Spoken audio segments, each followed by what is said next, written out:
problems, and the momentum seems to be slow, especially since the Libyan uprising turned violent, and Gaddafi seems to be clinging to power. Anyway, concerning Tunisia, and also Egypt to a large extent, I think both revolutions are facing a tough situation these days, which actually all of us should have expected, because getting rid of symbols of a regime doesn't mean you get rid of the regime. And Mubarak is gone, while he's still in Egypt, and President Ben Ali has left the country, but there seems to be large difficulties facing the revolutionaries to really change the whole regime. In Tunisia, in January, end of January, according to the constitution, once the President Ben Ali left the country,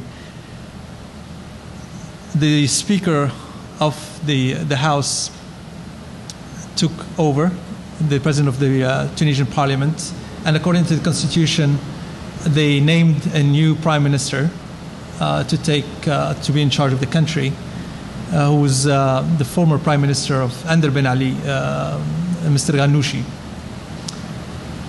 And there was from the outset a confrontation between those who focused on the constitutional legitimacy, basically still accepting the constitution that was drafted earlier, and wanted no interruption in that legitimacy. And then you had the majority of Tunisians who saw that the constitution doesn't provide any legitimacy anymore, because this is a revolution, and there's only one legitimacy, which is the revolutionary one. So those who wanted to basically implement reforms and go gradually towards democratic transition, opposing those who wanted a radical change from now. And this is the same thing that is happening in Egypt, because it seems that both revolutions are facing counter-revolutions now in both countries. Both people, Tunisians and Egyptians, are demonstrating in a regular way and forcing these interim governments to take decisions that they wouldn't have taken otherwise. If we see, for instance, in Egypt, every Friday, you have a large demonstration asking once again, every time, to have President of Egypt tried. And the military council is so slow, for unknown reasons, to have this done. To this day, they still keep postponing the trial of President Mubarak and his clique, while the military council is quick to jail demonstrators, have them tried in front of military courts, and sentenced sometimes during the same day. This is definitely not what people were expecting when they started the revolution in Tahrir Square. Both of these people, both Tunisians and Egyptians, are insistent on this issue, which is the trial of presidents. Because for them, if there's no trial, there's no punishment for what happened, there will be no rupture with the past. And things will keep going the same way they were under a new disguise. That's what they tried with the Prime Minister Ghannouchi, who was former Prime Minister under Ben Ali, who composed or constituted his government with many people from the former cabinet, but also from the opposition. There was some of the opposition parties were less radical than others, so they joined that new government. But again, people went in the street, kept pushing. There were so many reshuffling of government under Mr. Ghannouchi until at the end he just realized that he could no longer govern that way. And he had to step down, especially after the police and the army intervened once again, and they shot few demonstrators and many injured, actually after Ben Ali left power. And the new prime minister that had to take over, which is not necessarily, in my opinion, a better one, who's Mr. Qaid Sibsi, who was a former prime minister under the first president of Tunisia, Bourguiba, But the only thing that is good about him that he's never taken part in any government under President Ben Ali. So in that sense, he's clean. So people accepted it, knowing that the condition is he is not permitted, either him or anyone from his cabinet, to run for elections that are going to take place on the 23rd of October. They've just been announced today for the election of the Constituent Assembly, which will be in charge of drafting a new constitution and leading the democratic transition. In the Egyptian case, what is more worrisome, I think Egypt is much larger than Tunisia, much more important strategically. So it will be much harder to give momentum to real revolutionary change. It will take longer. As soon as President Mubarak left power, which was actually the unifying force among all these different elements of those people who went out in the streets, because you had the Islamic Brothers, you had secular parties, you had young people who started the whole thing. So all these people were unified against one symbol, which is Mubarak. Once that symbol is gone, then you had schisms within these movements. The Muslim Brothers already started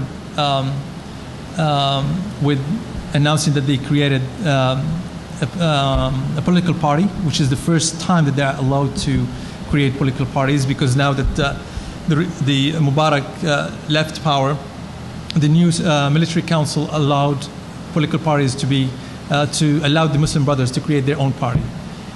Originally, the Muslim Brothers said that they will not be running for elections. Then they changed their mind and said they will run just for certain seats. And now I think they just said 50% of the seats. They will run for 50% of the seats. The proposal put on the table by the military council is to have reforms. They constituted a commission to introduce reforms in the constitution. And then they had a referendum organized, which a majority of Egyptians voted for those reforms. A large part still of youth who started this whole movement refuse those reforms. They want a new constitution to be drafted. The elections should be held in September.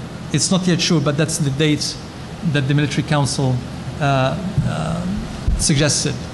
And many parties, especially the Muslim Brothers, accepted that. I think for a very simple reason, it's the shorter it is, the better it is for the military council and for the Islamic Brothers, because they are ready for it. They have structures. This will not leave enough time for the young people who started this whole movement to organize themselves and have political parties. That's why they're asking for postponing these elections. And that's now where the battle is, whether this election will take place in September or not. I think what happened in Egypt at the end of the day was a military coup from within the revolution. The plan was, when things got complicated, I think the plan was to ask Mubarak to leave as quickly as possible and leave the room for Omar Suleiman, his vice president, to take over, so that they will avoid a real change in the regime. But Mubarak decided not to leave and made things very complicated, until every day people will ask for more and become more and more radical, until it was no longer possible for Omar Suleiman to be accepted as the next minister. And then the military had to step in and take over.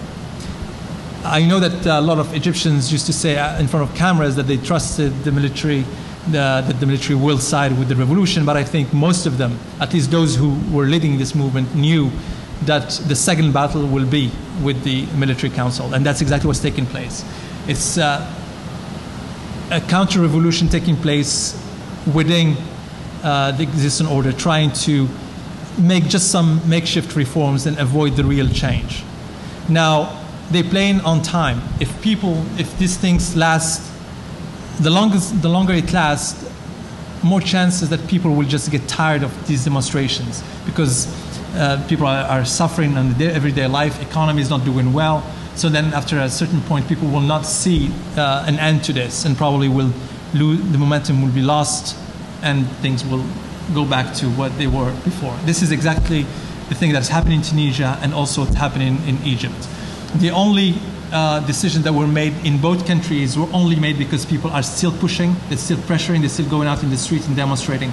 Unfortunately, the media is no longer covering these things the way they used to cover them. They move to other things, where it's especially Libya, a little bit Bahrain, not really that much, and Syria, because that's where the action is taking place. I don't want to be the person who's bringing bad news by saying that the revolutions are really in a difficult moment, and it's not sure that these revolutions will become really revolutions. So far, I mean, even the word revolution should not be used yet, because the regimes are still there in one way or another. And it seems that it's going to take a long time, a lot of effort to change this regime. And some of it will depend on what's going to happen in other countries in the region, and how things will unfold, for instance, in Libya. Anyway, I'll stop here. We'll open the discussion on this later on after we've finished. But now I'd like to give the floor to Professor Hamida to talk specifically on Libya. First of all, I would like to thank my good friend, Dr. Yunus Abu Ayyub, for inviting me. And also I want to thank Liz, whom I haven't met yet, for a gracious invitation to come from the North Country in Maine to hot New York City. So thank you for coming in this day, and I'm delighted to be here at Bertolt Brecht's Forum, whom I have read a long time ago as an undergraduate, and I really I'm delighted that the Forum has his name, such a giant 20th century intellectual and stage writer. What I would like to do is maybe unusual, but I thought maybe more interesting than the usual coverage that you hear about the uprisings today, democratic uprisings in the region, and also not only the potential for revolution, but also the counter-revolutions in our region, whether that in Bahrain, Syria, Egypt, Libya, and Tunisia. And what I would like to do is to propose two ways of understanding at least the case of Libya, which is the hardest, because most Arabs themselves, they don't understand it. Our media and the Western and American society also really doesn't know much about it, and it's usually reduced to Colonel Gaddafi himself, or the silly idea of tribalism. I spent 20 years studying Libyan social history, especially Libyan colonial social history. And I would like to propose two factors for us to understand what goes on in Libya in the last maybe 40 years or so. One is the national question, which has to do with the colonial experience and colonial occupation of Libya. The second one is the social question, is the struggles of middle and lower and working classes and peasants for representation and equality within Libyan society since independence in 1951. These two factors, the colonial question and the social questions, will be a key in understanding so many details that sometimes is thrown at us and trying to make sense of what goes on maybe in Libya. And I might claim that would be in a various ways the case in the other Arab countries as well. Now,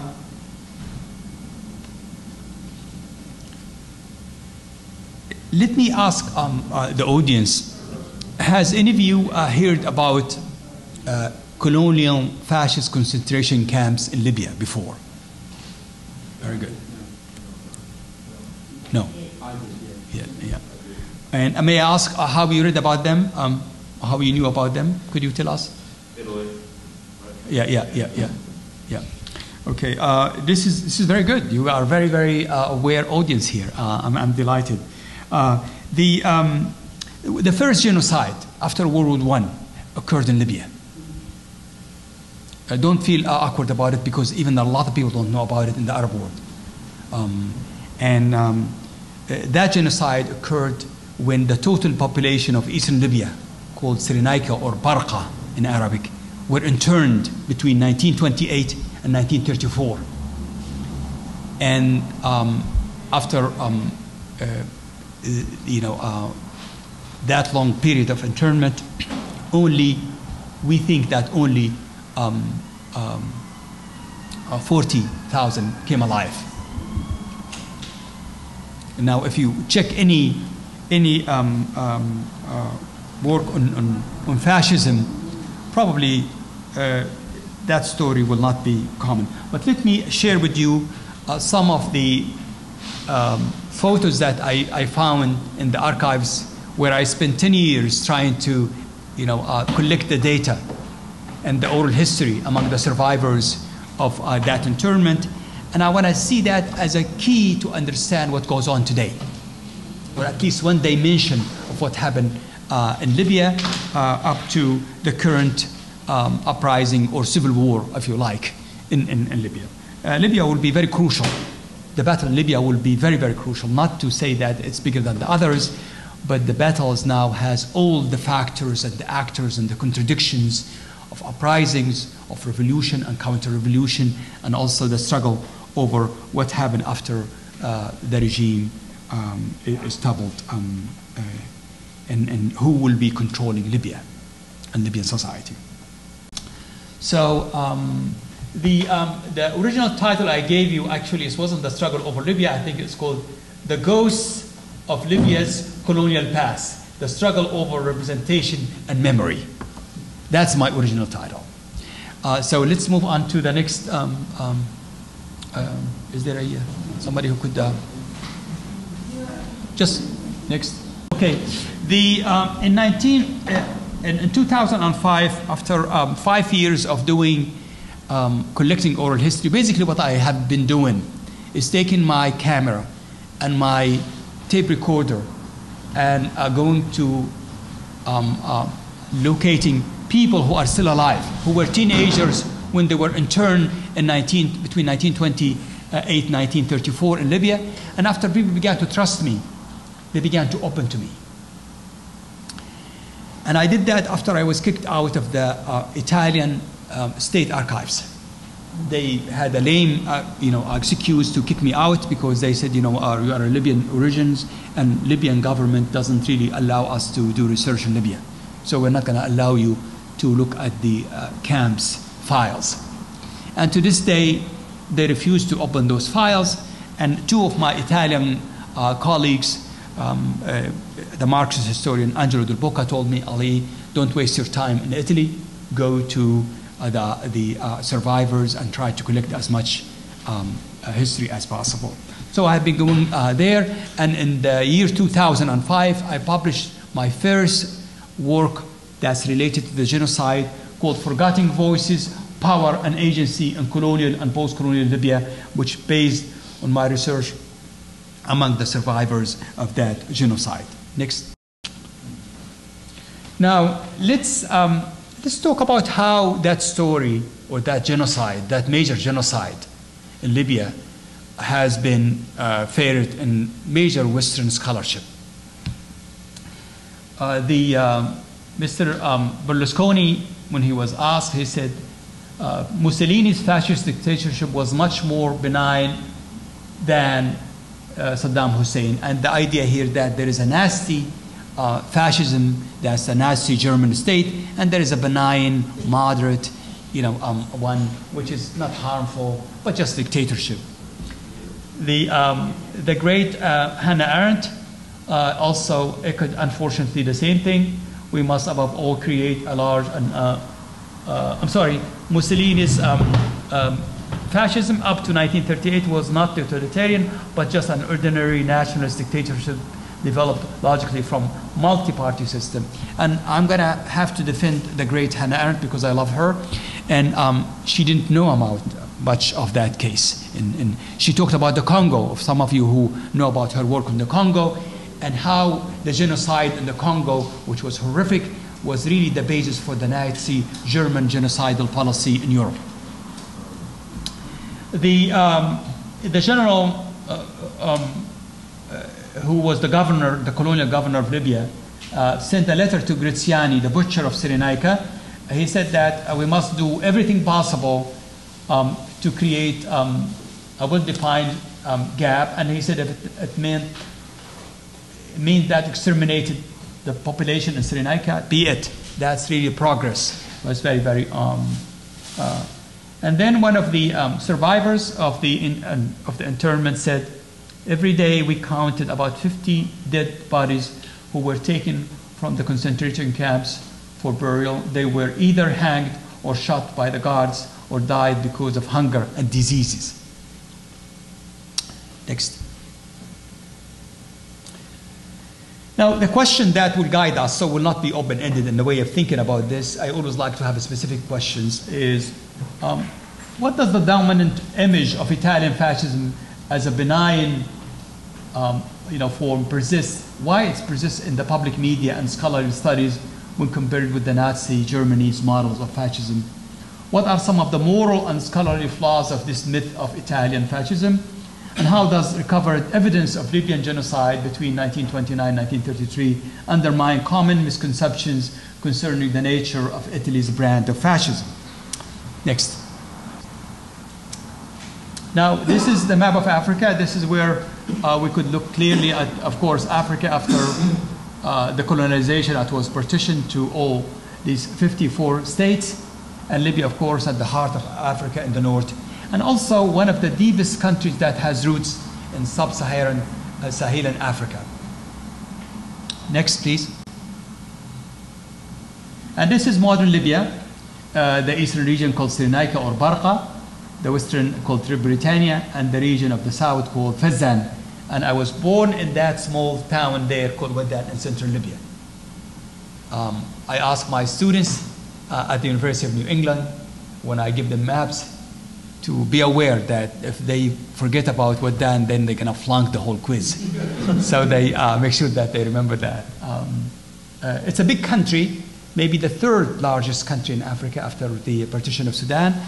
And it's really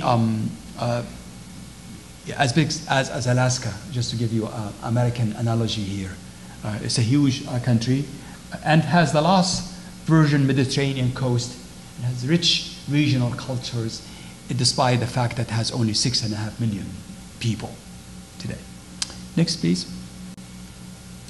Okay, my research really is about challenging the dominant mainstream scholarship.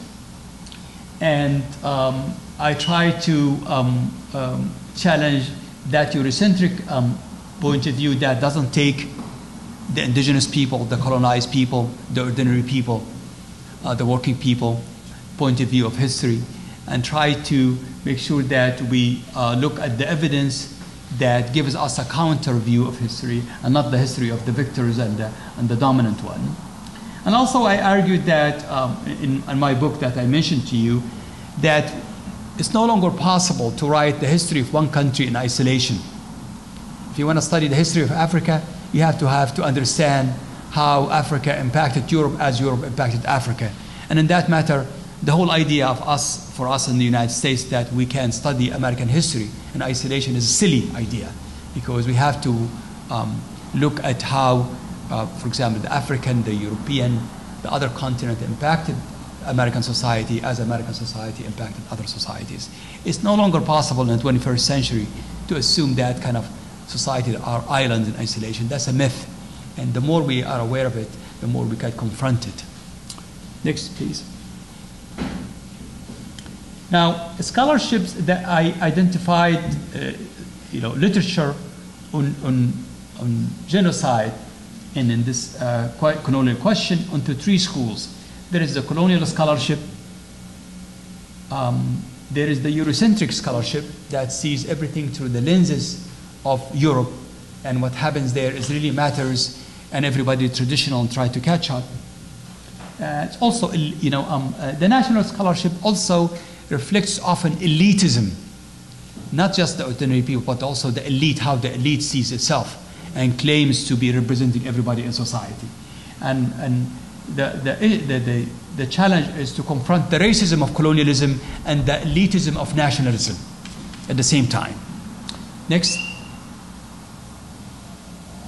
Now, alternative scholarship to the mainstream way of thinking about, say, the cases I mentioned, you know, there were people who wrote about it, but they are usually are really not the mainstream one. The great Italian socialist Antonio Gramsci wrote about it in his prison notebook. That's very, very important. And post-colonial intellectuals like Aimé Césaire, Frantz Fanon, and Samir Amin, and Columbia University Ugandan professor Mahmoud Mamdani, whom I think probably you are aware of his work. He has a wonderful study of two genocides, the one in Rwanda called When Victims Become Killers. He has the most important work on Darfur, and also he has a very, very similar work on our own media representation of American Muslims called Good Muslim, Bad Muslim, which I recommend highly to you. In earlier, the anthropologist E.E. Evans Pritchard mentioned that for all kind of reasons, British reasons, in coming to Libya. And Columbia University, Lisa Anderson mentioned that in her book about Libya and Tunisia. In Italy, two colleagues whom I have been in touch with, they come from Marxist background, Giorgio Rochat, Angelo Del Bocca, a Jewish Italian, a journalist by the name of Alex Salerno, who's a friend of mine, and a contemporary historian by the name of Nicola Labanca, and New York University colleague of mine, an historian of fascist cinema in Italy called Ruth Bingayat. These are the people who wrote about fascism and challenged the idea that Italian fascism is benign or a lesser evil, to put it in a blunt way. Next, please. Now, these are the camps I'm talking about. This is Eastern Libya. The whole civilian population, the 100,000 I spoke about, they were interned in Eastern Libya. And in these camps, concentration camps, Turiya, Sulug, Sidi Ahmed al-Magroon, Brega, and guess what? Where the battles are raging in Agela, which is near the port of Brega. It's really sad because I have been going there for 10 years to the cemeteries, to the camps, and with the survivals and collecting all the data about the camps. And I know that area really well. Since the year 1999, I have been going there almost every year. So I know that very well. And we're talking about a population that was mostly illiterate. So how they kept their memory through, as I talk about it, through oral traditions. And the oral tradition really, that's what kept what they went through. Please, next. The sources that are, I identified these sources. Memoirs, some of them were literate and wrote memoirs. And the Libyan Studies Center in Tripoli collected the oral history of most of the survivors, and they shared them with me. And then I discovered something culturally unique, which is people in southern Libya and eastern Libya, they compose poetry. الشعر الشعبي, I call it folk poetry. So during their internment, they expressed their feelings through poems, men and women. And they left many of these poems, and I managed to get from the University of Benghazi 2 volumes collection of poetry that was composed during internment. And they are incredible, just vivid, incredible human drama. And one of the epics that's 20 years long, 20 pages long, was translated by a good friend of mine. I reviewed it, and it's now available in the website Jadaliya in English for the first time. And I published some of these poems in my own work of Forgotten Voices. The most brilliant poet is a man by the name of Rajab Bouhouesh and a woman by the name of Al Khair Abd al-Daim. And her grandson is actually a Libyan diplomat who lives here in New York, and he works for the Libyan mission. And I have been in a crusade trying to find photos of those wonderful poets and poetess for the last time. And I'm really delighted to let you know that only 2 months ago I discovered Al Khair's rare photo, which is going to be part of my new book about genocide and silence. Next, please. Now, the material I was sharing with you, which really shaped contemporary memory and contemporary sentiment, could be classified, I classified it to 4 or 5 topics. How they were deported,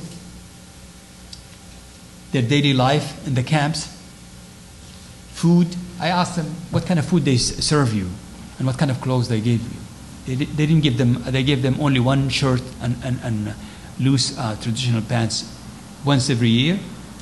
I said, did they feed you? They said they gave us some really old barley or rice, and they refused to treat them when they got sick. So they didn't gas them, but they let them starve. And then when they couldn't be fed and nurtured, they caught diseases. So thousands and thousands of them died in the camps because of diseases and hunger. The poems and the oral history tells you, it's not like going to the archives. Somebody will telling you their stories and almost they are crying to you about what happened to them. And of course the sad thing is that story was silenced or kind of eradicated from the memory, mainstream memory. Next, please. Now, I kept digging in Italy and I kept digging in Libya, and I'm still in our own archives in Washington, D.C. I spent really many long years trying to find the physical evidence as well. They put them in tents in the middle of the desert from the Green Mountains and the peninsula in eastern Libya into the desert of Sirte, where also the battles are taking place. Next, please. Now, some of them were hanged, and the fascists had no, they thought that's progress going to come, and these native people, they have to be either, submit to our authority, they will have to, especially if they are in the resistance, and the guerrilla who, when they were captured, they were hanged. Next, please. This is a mass grave, as you can see bodies there where they were burying, some of these freedom fighters there. Next. Now, this picture will probably give you echoes of the Holocaust. Naked bodies of people who were captured there, and amputated arms there. Next.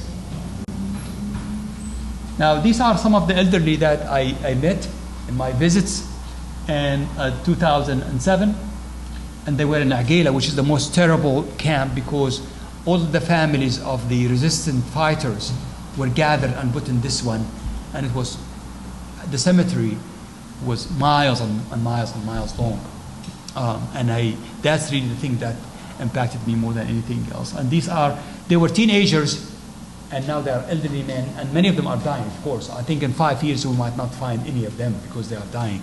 So they were narrating, retelling their stories. Next, please. More pictures. Next.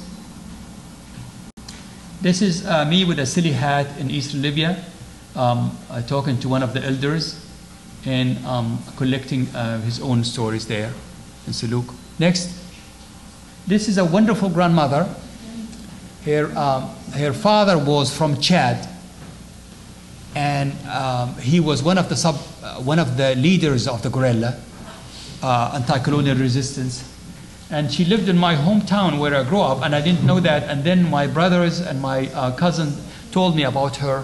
So I went to see her, and she is in her early 80s, and she was in superb health. And I interviewed her for 3 hours. Next, please. This is a horrific picture of severed head of the leader of the Kufra resistance group after he was captured. Next. This is colonial practice of, after they captured the resistant fighters, they severed their heads and put them in sticks. Next, please. And this is somebody, of course, some of you know about him. Omar al-Mukhtar. This is the most legendary anti-colonial hero, not only of Libya and the father of modern Libya, but maybe the most celebrated anti-colonial heroes of the whole, maybe Muslim world or African experience in general. This is a courageous, uncorrupted leader who was a brilliant tactician in leading the resistance from the beginning in 1911 until he was captured in 1931. And he was in his early 70s, refused to be bribed, refused to be corrupted. And when they captured him, they put him in front of 20,000 people in one of the camps, Suluk, and they hanged him in front of everybody. His heroism and his life haunted the Italian fascist state, and his shrine and mausoleum is the most celebrated. And there is a movie, an interesting movie that most viewers in Arabic know. It also came in English, called Lion of the Desert. I would recommend that to you. Yes, the late Syrian-American filmmaker Mustafa Akkad made that movie, and Anthony Quinn played the role of Omar al-Mukhtar. Now this is the picture when he was captured. And next, please. This is, unfortunately, this is the trial when they brought to Benghazi, and the settlers and the colonial officials were, in a state of, celebration. Next, please. And here he was dragged into the court. Yes, next. And his trial. Next. Now, this is, let me sum it up for us so we'll know where we're going with this story. The colonization of Libya is not like the colonization of Syria or Lebanon or Egypt or Tunisia or, for that matter, even Morocco. No. It was one of the most brutal colonization in the whole history of Africa. The only two other cases that rival, or maybe worse than the Libyan case, is the Algerian case and the Congo. So we're not talking about another colonization or mandate or indirect rule. We're talking about settler, brutal colonization that has no interest in the population in Libya. They want to clear the natives, and they want to bring Italian peasants, instead of having a land reform in Italy, Italian peasants to settle them in northern Libya. So this is a very different kind of colonization. And that's why it was brutal and it was genocidal. And the atrocities that were committed in Libya were unmatched. I think the Algerian, of course, horrific. Most of you know about Algeria. And I would claim that the Congo, which unfortunately we still are. Like Palestine. Yeah. And of course, the case of settler colonization in Palestine, that's the other case that's with us as well. Now, you want to ask questions? Say about the Kurds too. Yes. The colonial experience scarred every Libyan family. You would have grandparents or grandmothers who went through that. Libyan psyche, Libyan character was born out of the agony of the brutal genocidal policy during the colonial period. We think that at least 500,000 directly and indirectly perished between 1911 and 1943.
else. Okay. But originally, these people were started from, I mean, I don't know if you're familiar with how the whole thing started. When the Libyan government saw what's going on around the African and Arab world, they made sure that they have to nip it in the bud, either by buying allegiances and trying to give money or do some last-minute reforms, but at the same time, getting rid of potential leaders. And one of those potential leaders could have been the lawyer of the families of prisoners of Abu Slim prison. And they arrested him, and people went out and asked for him to be released. They got shot at, and then from a small crowd, it became a large crowd. The fact that it's turned violent and armed was not the choice of the people. It was imposed by the regime, and then the whole thing evolved. What do you think, Professor? Yeah, I think we have to distinguish. I think Yunus has got it right. We have to distinguish between two sides to what's going on now. We have genuine popular uprisings, but also we have counter-revolutionaries among the old elites and also Western governments, including the United States, who try to appropriate these uprisings. And I think in that sense we could see both.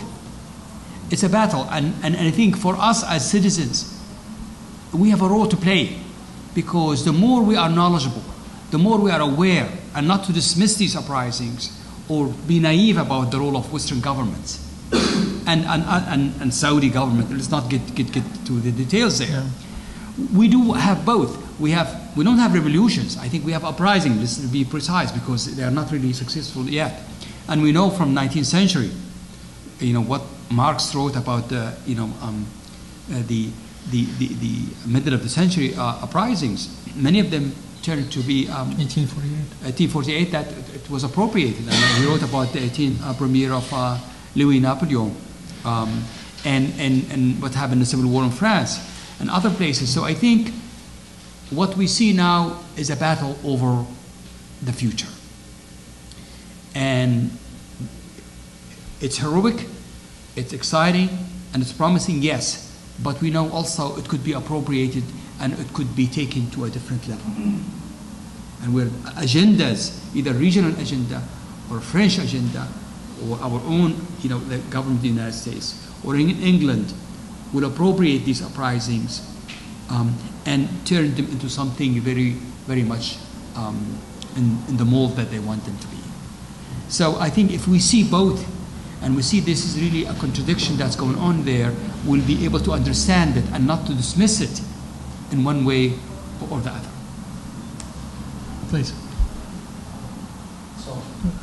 You have to. Okay. So this is just kind of like a more scholarly question than speaking about the actual events, but you were talking about Eurocentrism and like the colonial past and all of that, and, and about how Italian fascism is perceived. Yes. And I wonder how much of the fact that I didn't know that much about the Libyan genocide before this. I mean, how much that you think is a product of Eurocentrism and the remnants of colonialism and institutional racism, kind of within the scholarly field, and just kind of I realize it's kind of a general question. I was just I think you're right. You're right about it. Listen. The Holocaust happened at the heart of Europe. It was a horrific massacre. But there are other genocides that happened under colonialism and under other fascist regimes outside Europe. And mainstream scholarship ignored the one outside Europe. That's a Eurocentric choice. And I think we have to confront it. It would be terrific to take other genocides, as we are doing well with what happened to the Jewish people, to the Slavs, to the writers, to the gypsies who were murdered in Europe. The challenge for us is to confront scholars and policymakers who insist that there is only one horrific one and the others, they don't matter. And that's where Eurocentrism ideology and selective choice has to be confronted head on. Hold on, before you talk, I'm just going to make an announcement if you people want to take a pen. I'm a reporter for WBR Radio and a former reporter there told me that he has some footage from Libya, and that yesterday there was a bombing of Tripoli for about 12 hours, where they counted the bomb. Actually, Cynthia McKinney, who was a former candidate for presidential here in the United States, was there, and they counted pretty close to 90 bombs who fell on that city. So if you want to take a pen, it's at wbaix.org. wbaix.org, and you'll see some footage of people being interviewed in hospitals, some of the civilian casualties. Thank you. Okay. Nizar? Now, given that Libya looks like a depopulated country in the middle of overpopulated Egypt, same in Tunisia and Algeria, it looks a big gap, a demographic gap in northern Africa. Is it not possible that Gaddafi, especially knows the terrain very well, and he has good ties with the tribes in the south, as well as in Chad, and his clan itself has ties with Chadian clans for many centuries, as I understand. It's not possible that he would overlast what Bin Laden did. I mean, since he knows the place, and he has the ties, and he has the wherewithal, also he has the money. It's not possible. If Bin Laden managed to stay 10 years in Pakistan and Afghanistan, it's not possible that this war against Gaddafi could go for over 10 years as well? I don't think so, for one reason. Gaddafi is old and ill, and also his social base is really shrinking. I think I will not be surprised that an exit strategy, which I thought would be a good idea for him and his sons, could be become very serious, where he will be giving a retirement in one of the African countries, and in a decent way, so he will leave the country. That, I think, very possible. As a matter of fact, we know that the sons and the inner circle around him are actually fighting each other, and they are not in agreement. Some they want to have an exit, some they want to fight to the last man standing. I think things are bad. I mean, just give you an idea. We know at least there are 320 cases of rape committed by the security brigades, including to raping of young girls in some of these besieged cities. So there are a lot of horror things that goes on right now. Now the NATO bombing, I agree, probably has also killed many people. It's a very, very nasty situation. And I thought that giving Gaddafi an exit strategy and trying to save the country and involve the United Nations in that might be one of the scenarios that could really be a positive step forward. Sure, you heard yesterday's radio message he did, of course. He did that like Saddam. He will try to keep his followers and give them some momentum, and that I'm still alive and I'm still in charge, and we are not gonna. That's understandable. Yeah. Please. Yeah. Sorry. Just after the gentleman. I just want to add a little piece of information before I ask my question. Yeah. When you were talking about the genocide in Libya, probably you came across this. Libya was the first country in the world to be hit by airplane. Yes. And this is even before World War I. That's true. That's true. You know that, yeah? That's true, Abdulaziz. That's true. What's the year? 1903, 1904? 1911. 1911, yes. Yes, 1911. They yes. sent a young Italian officer with a bomb. And Yes, that was the first use of airplane and warfare. Yes. exactly. That's very true. And it was a good testing ground for high-tech weapons yeah. back then. That's So my question is, when you mentioned the rivalry between the U.S. and France, Yes. you know the intellectual Bernard Henry Levy. Yes. He spent like 2 or 3 weeks over there. Yes. What was his role over there? Was it pure intellectual, or was he a hitman for the French government, or what was he doing over there? He loves attention. I think probably he'll rival Sarah Palin, on searching for attention. He likes to go to places and get a lot of attention, and he wanted to he went there, and he apparently tried to lobby the president of France about the Libyan case, and even spread some rumors that the consul agreed to have some ties, some recognition with Israel, and the council denied that completely. He has always been like this. Even when he came here to America and tried to follow the Tocqueville trail, and he wrote something really silly. I read some of it. It's just silly stuff. He likes attention. A lot of people like that. Remember, we live in a time where reality shows are the norm. Yes, please.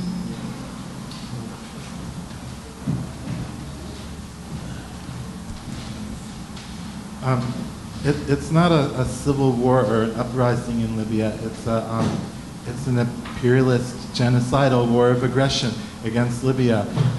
NATO has flown thousands of bombing sorties, dropping bombs on neighborhoods of Libyans and shooting missiles at them, and they're using depleted uranium, which is, there's our genocidal weapons, and you should be taught, instead of only focusing on this genocide that happened 80 years ago, you should be acknowledging the genocide that's being perpetrated against Libya by NATO now.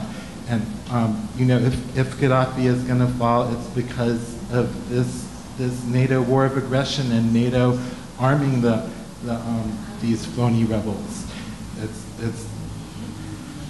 And they're doing it in order to try to get rid of the accomplishments of Gaddafi and the Libyan Arab Jamahiriya's revolutionary achievements that you even told us some about, that they have education now. And there was a good forum on Libya here last month, and people who had been there told us they have guaranteed housing for everybody in Libya. They have good healthcare, education, and good standard of living, and that's all going to disappear when, after this war, and when a Western puppet government takes over in Libya. Not to mention that Gaddafi and the Libyan government is important for international anti-imperialist solidarity against the Western powers. And you two should be ashamed of yourself for collaborating with the New York Times and Columbia University and the U.S. government and the Western media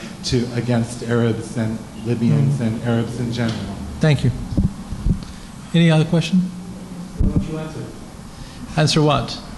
Well, his accusation. Well, it's not really. I mean, what about the socialist regime it's not true? You're saying it's not true. You dismiss it like it doesn't exist?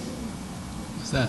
He's talking about a socialist regime in Libya. I'm interested to see what you think. You're Libya. The oil money is used for the people. Now it's not going to be When after you're talking this. about the King of Kings, where his sons are like royal princes, spending millions and millions of dollars, and this is really a mockery of socialism. But it's not his question. His question says you talked about education, the highest education in the Arab world. People having free housing, people having they're not paying for healthcare. I pay for healthcare. It costs me tens of thousands of dollars every time I have an operation. So you have somebody who's supposed to be the king of kings, but he's not the king of Saudi Arabia. He's somebody who actually provided for his people. I'll tell you something about Saudi Arabia. Okay, if you think, the first thing, Libyans go to Tunisia for medical care. Okay? You probably should. No. Well, I don't think where you get this information from. Okay? Here's Libyan. I've visited Libya many times. Libyans have to go to Tunisia to get medical care. Second thing, and they have to sell their own goods and borrow money to just go there. The second thing about having a rentier or distributive state that basically just gives money that they get from either renting bases, but this doesn't exist anymore in Libya, or just using the natural resources, oil. The same thing is in Saudi Arabia. So you don't pay anything in Saudi Arabia. You don't pay taxes in Saudi Arabia. You have the same thing in Dubai. You have the same thing in. So why would you, in that case, if you follow your logic, think that Saudi Arabia is not progressive because it's giving things for free for people? Saudi Arabia is progressive? No, I'm saying if you say that he is progressive in Libya because he gives things for free to people, I'm telling you the same thing happens in Saudi Arabia, the same thing happens in Emirates. That's not true. That's not true? That's 50% unemployment and then people turn into Wahhabism. Wait. I'm talking about distribution. Right. Oh, have you been to Saudi Arabia? No. I lived in Saudi Arabia. I know what I'm talking about. Everybody's happy. The women go out and drive cars, right? No. Okay. Why do you mix things? I'm just answering what you just said. You said no. Sorry. Please let me finish. You just said he's giving housing for free, he's giving education for free, and he's giving medical care. I'm telling you the same thing happens in other distributive states. Does that mean that those states are also progressive? If you follow your logic, you cannot apply one logic on one case and contradict it in another. Another thing, just let me add one point here. Please, that most of the money which was frozen abroad was deposited stashed away by Gaddafi himself. Okay. Why did he stash all these tens of billions of dollars abroad? Yeah. If he was, firm with his people, why did he stash them? Yeah, but there's one more thing overriding all of this. Tell me, where has the United States and NATO been humanitarian in the world? Can you substantiate that? No one ever said that. Did I say that? He never said that.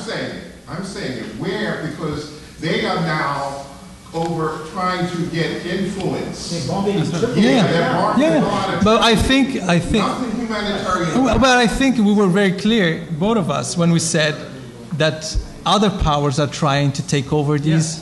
We were very clear. Of course they are. Are you speaking against that? Of course, this is the first thing we said. I never said that or NATO or French or the Americans or the British are there to say. I think you're waiting for them to take over. I didn't see you protesting the U.S. intervention in that U.S. and NATO. That's what they're doing right now. They're bombing your capital. They're bombing your capital. I don't see you in any outrage. Look, when they were bombing my country, I was out in the street every day. Where are the Libyans?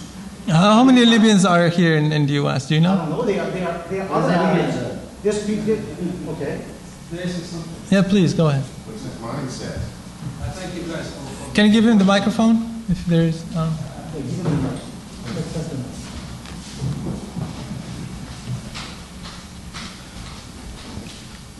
you for the question that you have raised. And, it's good to have the view and the other views. So you are criticizing what NATO is doing in Libya and criticizing why Libyans are happy for what NATO is doing in Libya.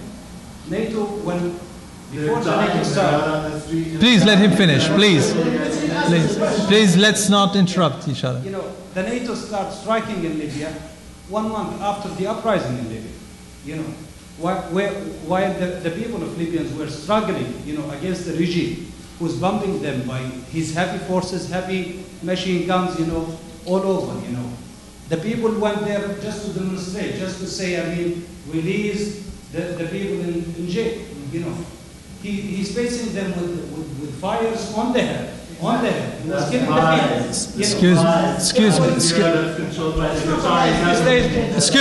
people. Excuse me. These days, no one can lie because, you have videos, you have everything, you can see it live. I'm talking to you, I'm a Libyan. I'm a Libyan diplomat. I defected from the regime. I was representing here. Look, what happened then, regarding your question on NATO, Libyan people wanted to have their freedoms. When they started, they do not count on NATO or any others. They counted on themselves. They wanted peaceful demonstration, as it happened, in Tunisia or in Egypt. They went to the street and they said, we want reforms. And what they asked for reforms. They did not ask for Gaddafi to step down.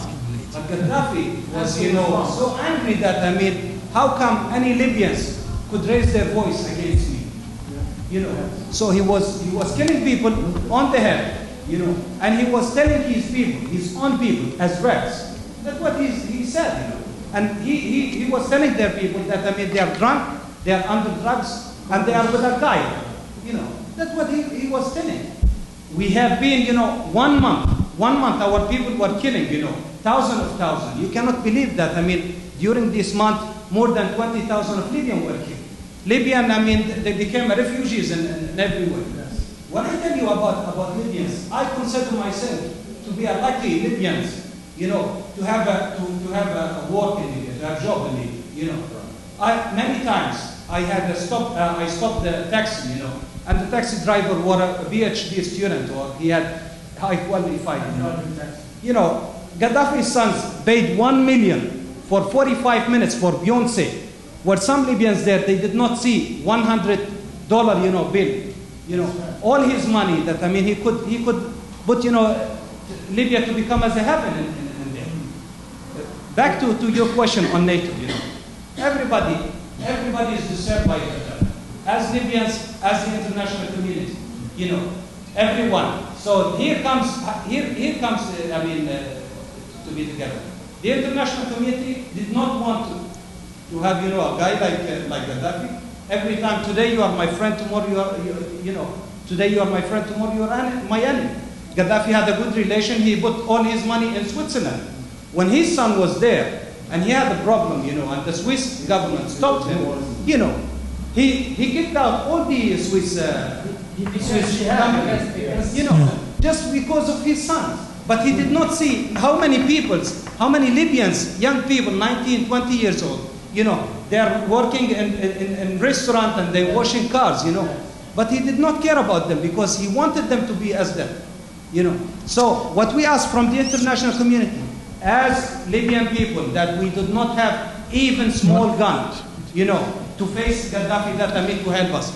All the Libyans, all the NATO strike is against military bases. I talked to many of my friends there. I talked to my families there. They said they are only striking. So, if you don't believe me, look at the TV and you can see people just walking on the street while the NATO is bombing, because they know exactly they're bombing on. Okay, thank you. Let's not turn this into a one-to-one discussion. He raised his hand before. Just question. I mean, I think what I'm hearing is great information. But I'm hearing that there's more texture to it. There's a populist movement, there's Gaddafi, and their imperialist power. Absolutely. Okay? Yeah. And Gaddafi is not for the people. NATO is not for the people. Yeah. Am I correct? Absolutely. Okay. Yeah. Things are not black or white. It's more complex. Yeah. Let's make it short because it's getting late, please. Very quick and one question. Please. Everybody, I think, knows the editor-in-chief of Quds, Abdul Atwan, and who's no one, I think, question his integrity and very respectful. And he was said he was in a restaurant in London, and he was surprised that all the dishwashers were Libyan. And he told them, "What? Are you dishwashers and you are Libyan? Your country is rich, oil, gas, and everything."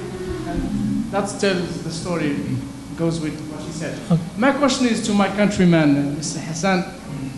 Can I ask about Morocco? Yeah, you can ask. Yeah. What do you think of what's happening now in Morocco with the movement of February the 20th? And here there is a group called Moroccan Americans for Change. And what do you think is going to happen from Morocco? Okay. Let me just put things into perspective, because probably you don't know what's going on in Morocco because it's not been covered. When Tunisian uprising started, then followed by, for a short time in Algeria, but it died down very quickly, then Egypt. People in Morocco started also organizing through Facebook and social media, and the first demonstration took place, and there's a movement called 20th of February movement that are asking for change. The regime was very smart. Immediately the king made a speech and said, okay, I agree, we'll do reforms, we'll implement reforms, I'll give this, and that. Officially it was perfect, it was covered by most media around the world. This is a young monarch, very progressive, things will get better. But immediately after that, when people start demonstrating because they wanted to see exactly what kind of reforms will take place, because when he said, for instance, reforming the constitution, the commission was named by the king from within the government. So basically you're still in the same logic. You're not making people participate in decision making, you're still the leader. I mean, you have to know something about Morocco. It's an absolute monarchy. The king is above the law, above government, above everything. You cannot question the king. It's basically like absolute monarchies in Britain centuries ago, or France. Now people are still demonstrating. Last week, I think the first death took place in Morocco. Somebody was beaten by the police. It is not covered because officially reforms were granted. There's nothing happening anymore. But people are still going in the street. People are being beaten. I think, like most other governments, I don't think that it's very serious reforms. They just makeshift, making few changes to avoid the big change. To this day, people are still not questioning the regime. They're not asking for the removal of the king. They're just asking for serious reforms so that the government that is elected, quote unquote, by people should at least have decision making, because to this day, when you have governments in Morocco, it's actually the king who governs.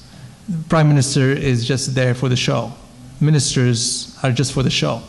So I think what's going to happen in Morocco will depend also, just what I was saying, what happens in other countries. If these movements succeed in Egypt, in Tunisia, in Libya, then I think pressure will be even bigger on other monarchs or other presidents around the area to change.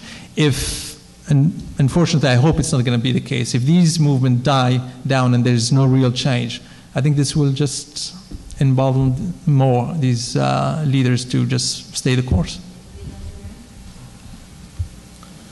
Okay, 2 last questions, and then we have to wrap up, please. 2 last questions. I think in the midst of all what's happening in the Middle East now, people are forgetting about the main issue of the Middle East, which is colonialism in Palestine. And all the conflicts surrounding it probably are playing a role in diverting attention from the real issue, from the real conflict. Even now there's a possibility of a conflict in the Gulf area between Shia and Sunni, Persians and Arabs, in order to divert all the attention from the main issue.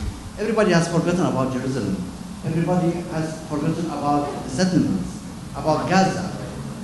How many times do you hear about Gaza still under siege, under blockade? This is the main issue that's happening in the East, and I think a lot of these revolutions are being hijacked. Many people are not aware about this. They cannot see it, but a lot.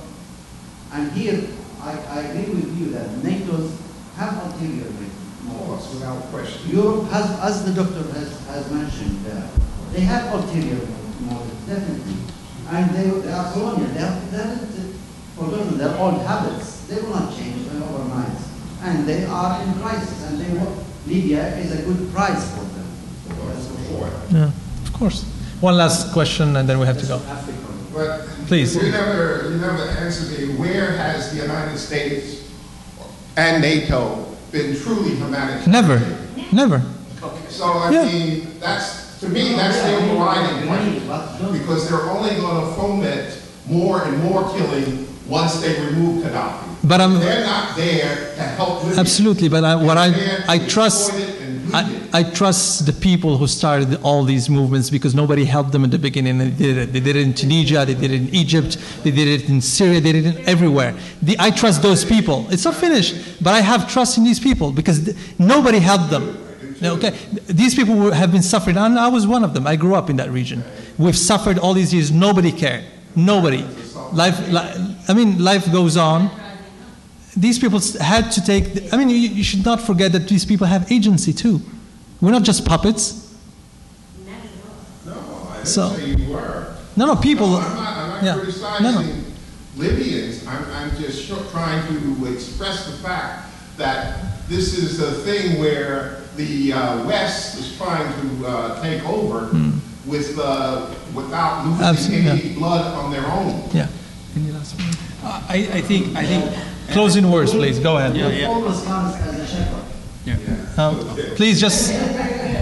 Please, your attention. Just the closing statement. I think.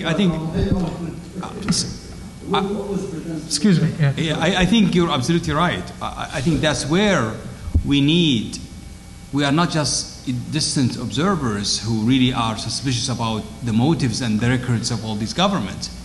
I think we are part of it. Because in the United States, the more we are aware and we all more are informed, then these policies in our own names will be checked. The United States is a dictatorship. It's no different. Yeah. Anyway. Everybody thinks it's a democracy, but it's not. Anyway, thank you all for coming. Thank the Brecht Forum for organizing this. Thank you.